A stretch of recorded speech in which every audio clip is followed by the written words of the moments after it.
الحمد لله نحمده ونستعينه ونستغفره ونعوذ بالله من شرور أنفسنا ومن سيئات أعمالنا من يهده الله فلا مضل له ومن يضلله فلا هادي له وأشهد أن لا إله إلا الله وحده لا شريك له وأشهد أن محمدا عبده ورسوله أما بعد فإن خير الحديث كتاب الله وخير الهدي هدي محمد صلى الله عليه وسلم وشر الأمور محدثاتها وكل محدثة بدعة وكل بدعة ضلالة وكل ضلالة في النار. أعوذ بالله السميع العليم من الشيطان الرجيم. بسم الله الرحمن الرحيم.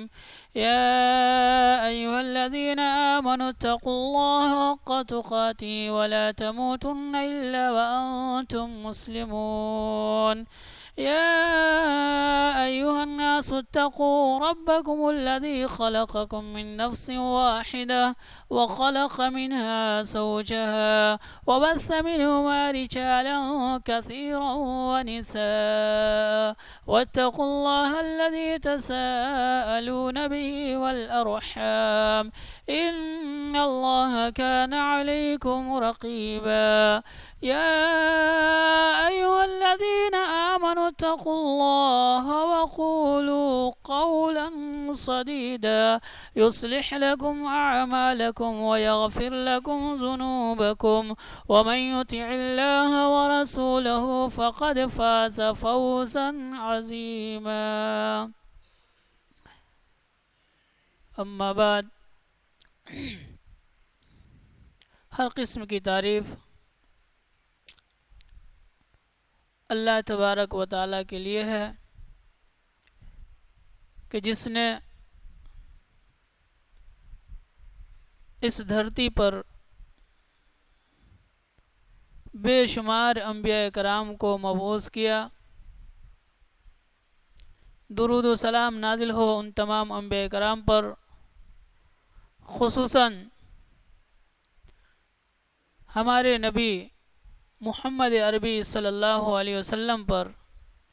اللہم صلی علی محمد وعلی آل محمد کما صلیت علی ابراہیم وعلی آل ابراہیم انک حمید مجید.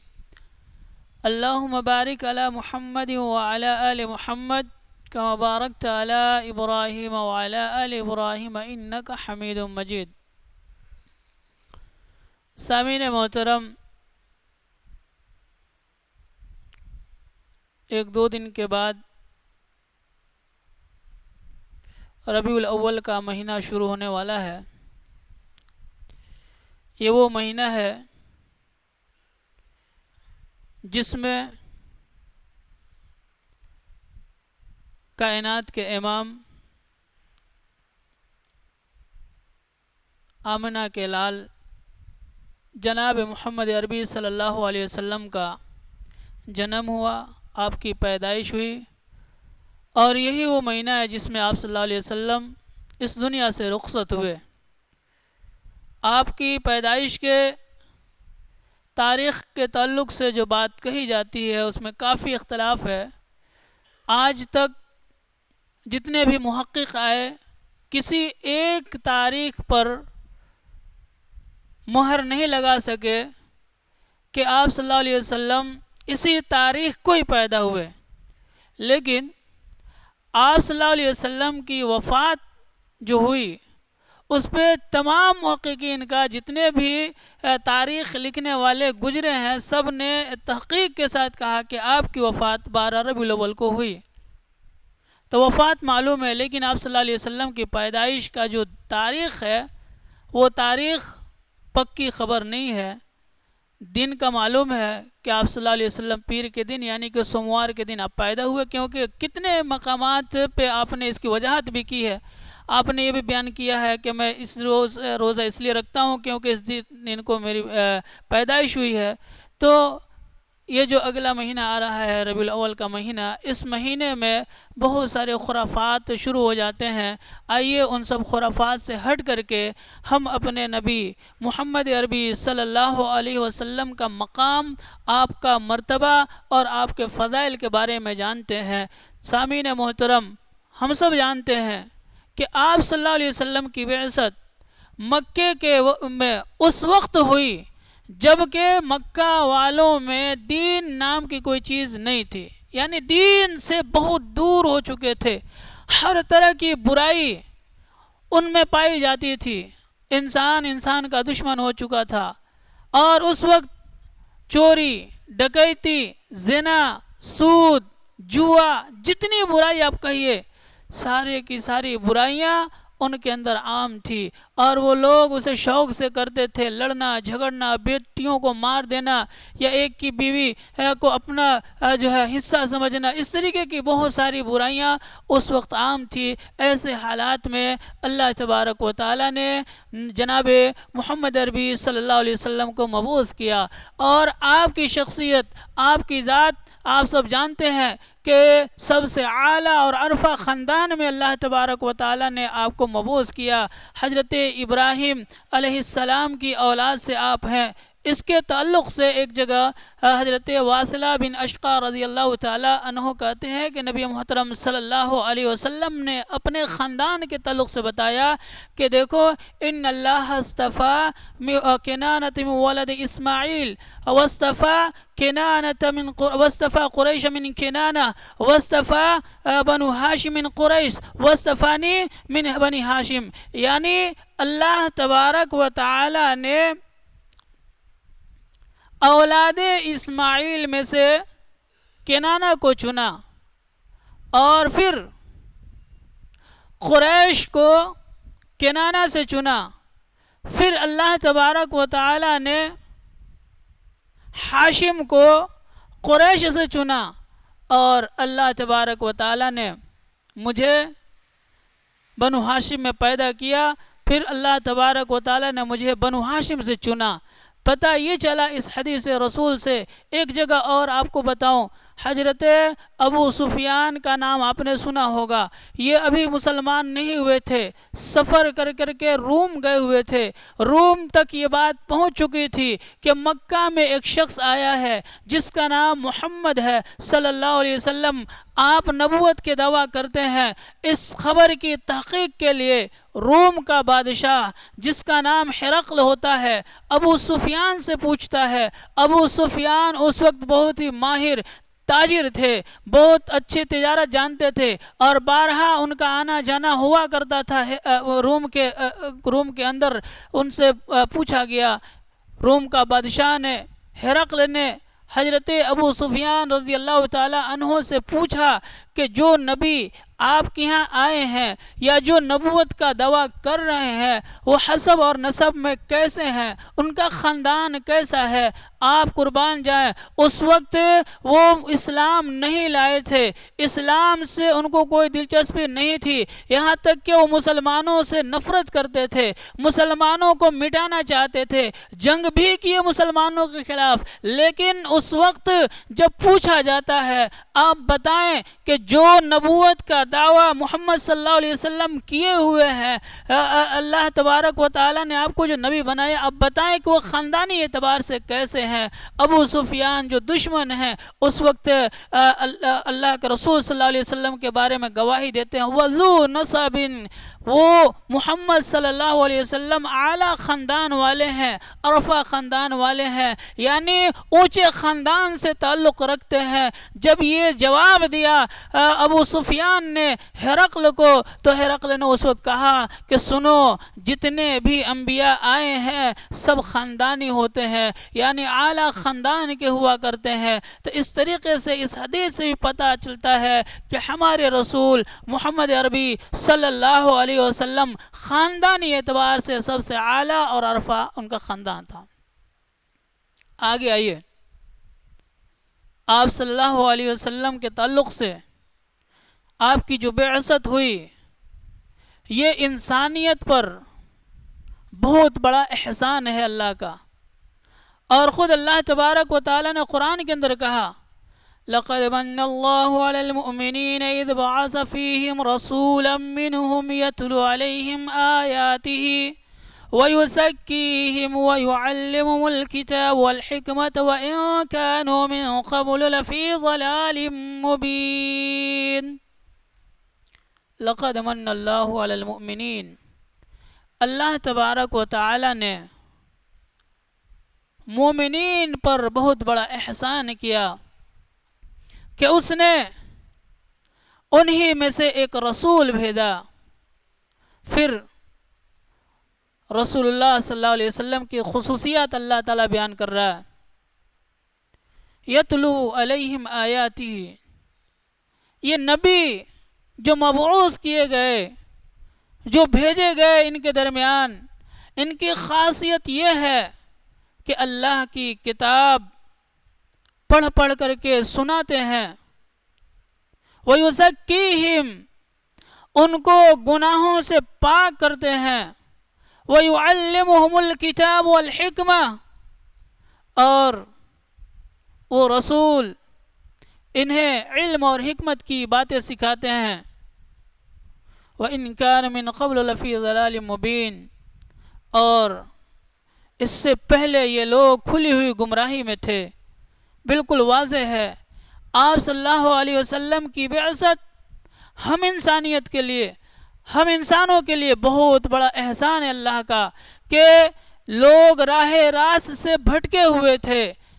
ہر طرح کی برائی انسانوں میں پائی جاتی تھی. اس وقت اللہ تبارک و تعالی نے لوگوں کو، انسانوں کو راہ راست پر لانے کے لیے رسول عربی صلی اللہ علیہ وسلم کو مبعوث کر کر کے ہم پر یہ احسان کیا کہ ہم برائیوں سے بچ گئے اور اسلام کو ہم نے قبول کیا، اور اس اسلام کو فالو کر کے، اس اسلام کو قبول کر کے ہم تمام برائیوں کو چھوڑ دیے. تو یہ بہت بڑا احسان ہے اللہ تبارک و تعالی کا کہ اللہ تبارک و تعالی نے محمد عربی صلی اللہ علیہ وسلم کو مبعوث کیا. اسی طریقے سے آپ صلی اللہ علیہ وسلم پوری انسانیت کے لیے رحمت ہی رحمت ہے. آپ دیکھ جائیں ہر ایک مقام پر جہاں انسانوں کو تکلیف پڑتی ہو، جہاں انسان مصیبت میں گھرے ہوئے ہوں، پریشانیوں سے دوچار ہوں، وہاں آپ دیکھیں گے کہ نبی محترم صلی اللہ علیہ وسلم کے فرامین ملیں گے کہ انسان وہاں عمل کر کر کے ان مصیبتوں سے بچ سکتا ہے، ان پریشانیوں سے نکل سکتا ہے، ان تمام تکالیف کو ٹال سکتا ہے، دور کر سکتا ہے نبی محترم صلی اللہ علیہ وسلم کے بتائے ہوئے طریقے کے مطابق. اسی کو اللہ تعالیٰ نے کہا وَمَا أَرْسَلْنَاكَ إِلَّا رَحْمَةٌ لِلْعَالَمِينَ کہ اے محمد عربی صلی اللہ علیہ وسلم ہم نے آپ کو پورے عالم کے لیے رحمت بنا کر کے بھیجا ہے. خود نبی محترم صلی اللہ علیہ وسلم کہتے ہیں یا ایھا الناس، اے لوگو میں اللہ تبارک و تعالی کے طرف سے دیا ہوا ایک تحفہ ہوں رحمت کی شکل میں. یعنی اللہ تبارک و تعالی نے ہم انسانوں کو ایک تحفہ دیا نبی مکرم صلی اللہ علیہ وسلم کو جو کہ رحمت ہے. اور یہ رحمت ایسی آپ دیکھیں گے، آپ پڑھیں گے، آپ اندازہ لگائیں گے کہ مسلمان جب بھی جہاں بھی کہیں بھی کسی مصیبت میں ہوتا ہے قرآن کی طرف رجوع کرتا ہے، حدیث کی طرف رجوع کرتا ہے اور وہاں راستہ اور حل پا لیتا ہے کہ اس مصیبت سے نجات کا راستہ کیا ہے، اس تکلیف سے ہم نکل کیسے سکتے ہیں، اس تکلیف کو ہم دور کیسے کر سکتے ہیں. یہ رحمت صلی اللہ علیہ وسلم نے ہمیں بتایا اور آپ صلی اللہ علیہ وسلم نے ہمیں یہ اصول اور طریقہ سکھایا. یہاں تک کہ اس آیت کے اوپر اگر کچھ بات کہی جائے تو بہت لمبی ہو جائے گی.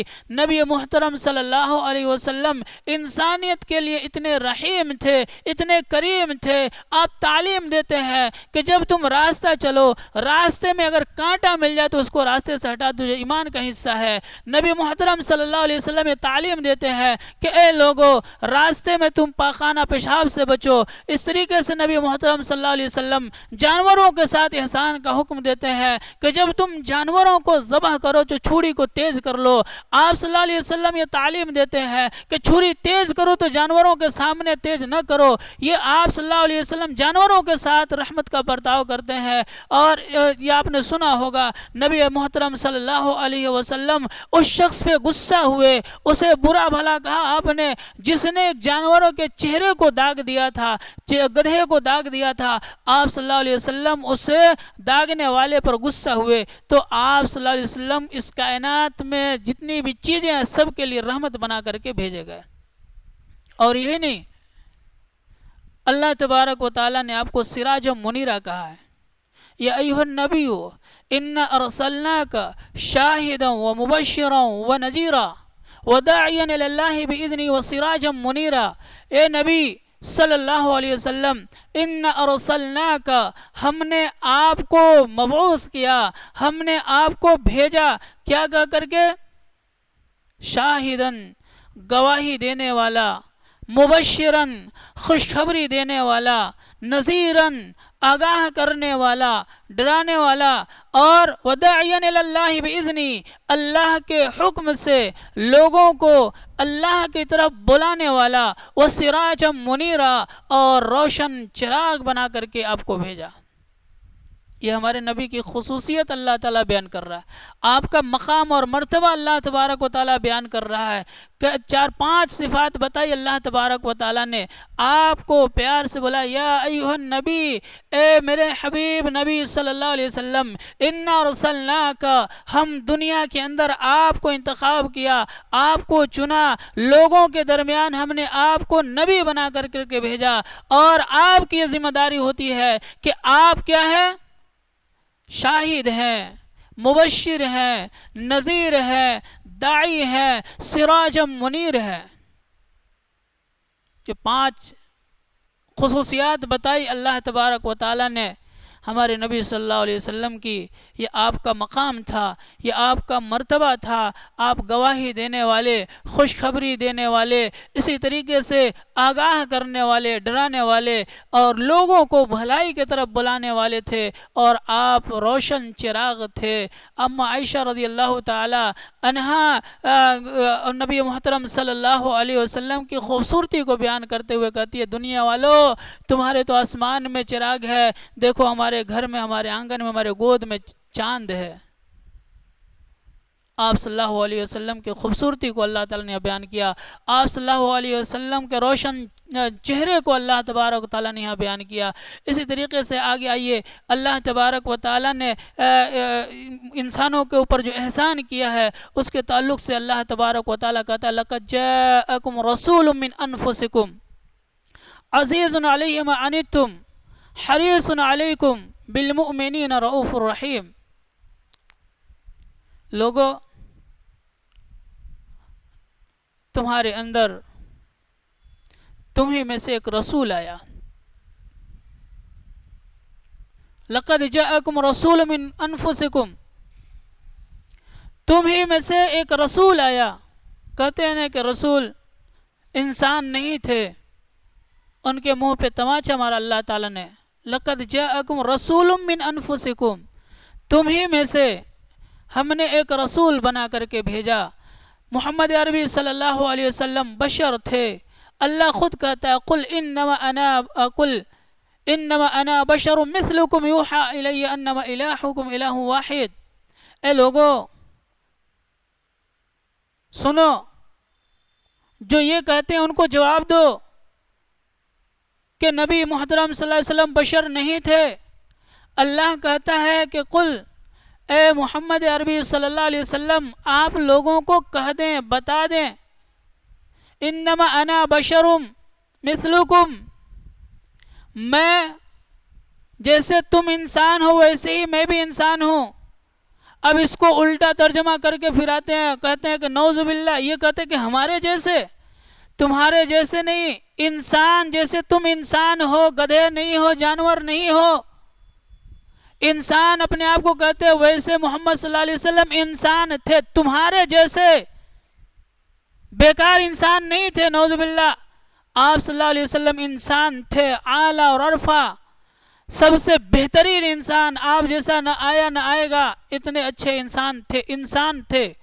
دلیل کیا ہے کہ آپ انسان تھے، اگر انسان سے ہٹا کر کے کسی اور مقام پر، کسی اور جگہ فرشتوں کی صفت میں لے جاتے ہیں تو یہ آپ کی توہین ہوئی، آپ کی جو ہے تعریف نہیں ہوئی، یا آپ کی مدح نہیں ہوئی، آپ کی جو ہے شان میں گستاخی ہوئی۔